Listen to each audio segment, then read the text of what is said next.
One brave little step. Morning sun peeked through the curtains, but Prabal was hiding under his duvet. It was his first day of school, and the world suddenly felt much too large. "I think my feet forgot how to walk," he whispered into his pillow. Kirat sat on the edge of his bed and gently pulled back the covers, her eyes shining with a soft, warm light. Kirat took his hand and gave it a reassuring squeeze. "First days feel big, Prabal, like a mountain made of shadows. But you are braver than you think," she said softly. "Even the biggest mountains look smaller once you start climbing them." Prabal looked at his sister, feeling a tiny spark of courage begin to glow in his chest. Together, they prepared for the big day. Kirat helped Prabal wiggle into his jacket and adjust the straps of his tiny, bright blue backpack. "There," she said, patting the straps with a proud smile. "Now you look like a real explorer ready for a grand adventure." The walk to school was filled with the sound of autumn leaves crunching under their shoes. Kirat pointed out a squirrel scampering up a tall oak tree. "See, everyone is starting their day," she chirped. Prabal held her hand tight, his small steps matching her steady, confident ones as they moved through the sun-dappled neighborhood. When they reached the big red school gates, Prabal stopped.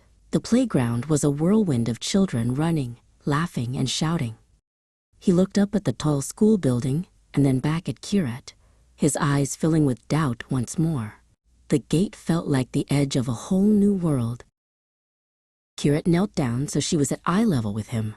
She gave him a big, confident thumbs up. "Go on, Prabal. I'll be right here waiting when the bell rings. You've got this."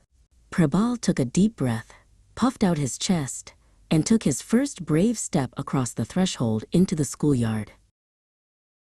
Inside the classroom, the walls were covered in vibrant paintings of suns and rainbows. A kind teacher named Mrs. Anjali greeted him with a wave. "Welcome, Prabal. We have a special spot just for you at the block table." Prabal felt a wave of wonder as he saw all the colorful things waiting to be discovered. At a low wooden table, a boy named Arlo was building a tall tower out of blocks. "Want to help make a castle?" Arlo asked with a friendly grin.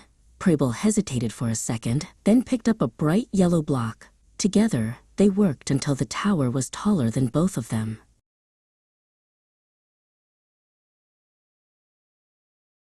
When the afternoon sun turned the sky to a warm peach color, the school bell finally rang. Prabal burst through the gates and spotted a familiar face in the crowd. "Kirat, Kirat," he shouted, his little legs moving as fast as they could go across the pavement toward his sister.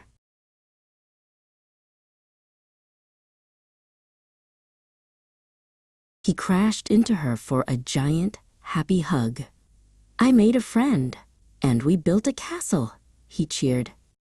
Kirat lifted him up and twirled him around in the golden light. "I knew you were brave," she whispered. "Every big journey begins with one brave little step."